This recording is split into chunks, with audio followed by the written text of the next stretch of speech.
My name is Jim Wilkinson. I own Wilkinson Heavy Precast, a company that's been around for quite some time. It started in 1953. My grandfather on my mother's side owned a 20-acre farm there. When my mother and dad were married, he gave them a wedding present of an acre of land on Number 6 Highway. A time came along there that he needed a septic tank pumped up. So he called up the local septic tank pumper, and the fella came over, pumped the tank out. $15 it cost. My dad looked at what was going on there, and he said, "Gee, I couldn't make $15 any quicker than that. That's a pretty good way of doing business." And my dad bought an old army truck, what was called a deuce and a half. And on that truck, they put a tank. He had a steel tank built, a big Gardner Denver pump put on the back of it. He went into business pumping septic tanks. He even put my mother to work. Every once in a while, my dad would have to be out delivering one of these septic tanks, and the concrete truck would show up to pour the molds. And there was nobody else to do it, so my mother used to have to puddle the concrete into the septic tank molds. She was pretty good at the job, too. I don't know whether she really got paid what she was worth or not, but she did a good job. Ended up doing the bookkeeping for the business for a long time. As I worked at the steel company, I used to pour concrete sidewalk slabs and sell them.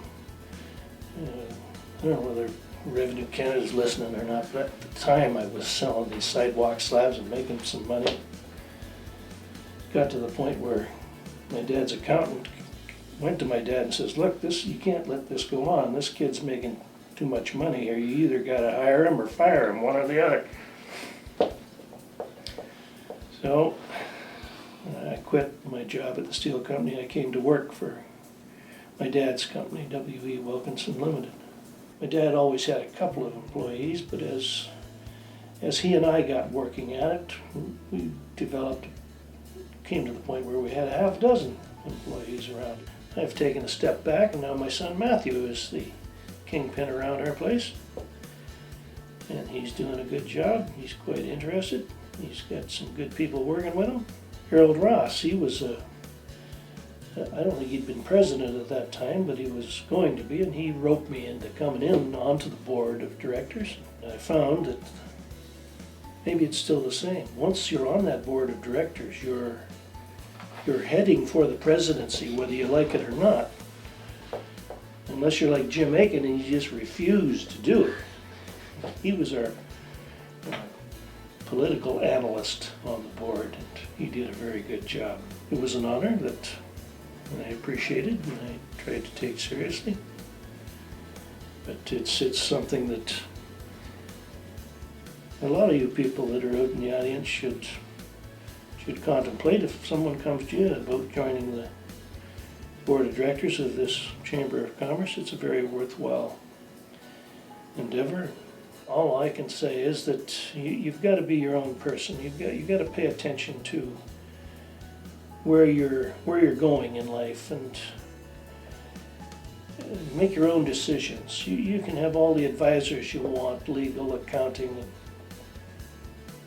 personal, all the advisors in the world, but you've got to make up your own mind. Never really entertained a lifetime achievement. I don't know if I've achieved my lifetime just at this time, but it's an honor that somebody's decided to bestow upon me, and I appreciate it. Thanks very much. As a charter member of the Flamborough Chamber of Commerce and its first woman president of the board of directors, I'm delighted to add my voice in tribute to Jim Wilkinson. Don't sweat the small stuff. That was Jim Wilkinson's motto, and with that motto, he kept the FCC board of directors cool and calm and on top of things the year he was the FCC president. He was a president we all enjoyed meeting with. Frankly, he made it fun. With his extraordinary leadership skills, he ran the FCC just like he ran his business. His simple message was, let's get on with it. Jim took a bit of coaxing to become president, and one of my favorite lines was, if Margaret Robertson asks you to do something, you do it. I took that as a compliment. Honestly, I have too many stories to tell of Jim and Judy, but I think I will get chastised if I start. Love you, Jim, and I am delighted you have been chosen for this very prestigious award. You now join a very small group of Flamborough business icons.